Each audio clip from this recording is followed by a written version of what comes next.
நண்பர்களுக்கு வணக்கம். ஆரோக்கியா வீஸ்ல இருந்து உங்கள் ஆரோக்கிய ராணி பேசுறேன். நம்ம எடுத்திருக்க டாபிக் எது தெரியுமா? ஜல்லிக்கட்டு. அத கல் தோன்றி மண் தோன்றா காலத்தே வாளோடு முன் தோன்றிய மூத்த குடி தமிழ்குடி என்பார்கள். தமிழர் மரபு சார்ந்த விளையாட்டு எது என்றால் அது ஜல்லிக்கட்டு. இப்போ ஜல்லிக்கட்டு காளை வீட்டுல ஒரு குழந்தை மாதிரி வளர்ப்பாங்க. அதை நல்லா தயார் பண்ணி வச்சிருப்பாங்க. இப்போ பொங்கலுக்கு மறுநாள் ஜல்லிக்கட்டு போட்டி நடைபெறும். அந்த இடத்திற்கு இந்த காளையை கூட்டிட்டு வருவாங்க.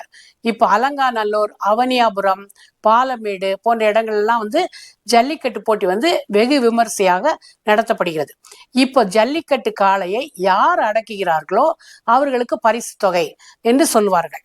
இப்போ இந்த ஜல்லிக்கட்டு காளை அடக்குவது லேசான காரியம் கிடையாது. அது ரொம்ப பெரிய காரியம். வீரம் சரிந்த நபர்களால தான் அது முடியும்.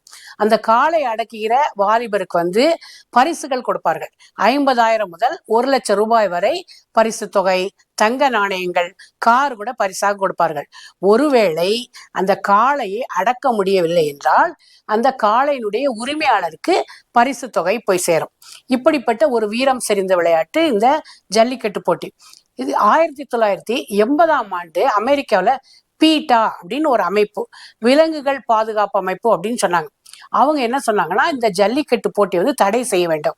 ஏனென்றால் இது ஒரு விலங்கை துன்புறுத்துற மாதிரி மாடுகளை துன்புறுத்துகிறார்கள். இந்த மாடுகளை அடக்குவதற்காக வருகின்ற வீரர்கள் காயம்பட்டு இறந்து போய்விடுகிறார்கள். பார்வையாளர்கள் பாதிக்கப்படுகிறார்கள், காயப்படுகிறார்கள். எனவே இந்த போட்டியை நிறுத்த வேண்டும் என்று, தடை விதிக்க வேண்டும் என்று கூறினார்கள். அதை கேட்டு தமிழகமே கொதித்தெழுந்தது. 2017ஆம் ஆண்டு ஜனவரி 8ஆம் தேதி மாணவர்கள் எல்லாம் மெரினா பீச்சில் ஒன்று கூடி அவர்கள் இதற்கு தடை செய்யவே கூடாது, ஜல்லிக்கட்டு போட்டி தமிழ் பாரம்பரிய சார்ந்தது, இது ஒரு வீர விளையாட்டு, இது நடக்கணும், இது தடை பண்ணக்கூடாது அப்படின்னாங்க. இதற்காக எந்த அரசியல் கட்சி பின்புலமோ நடிகர்களின் பின்புலமோ எதுவுமே கிடையாது. மக்கள் உணர்வோடும் உயிரோடும் கலந்த விளையாட்டு இது என்று அவர்களே கொதித்தெழுந்து எல்லாம் ஒன்று கூடி மெரினா பீச்சில் இதுக்காக போராடினாங்க.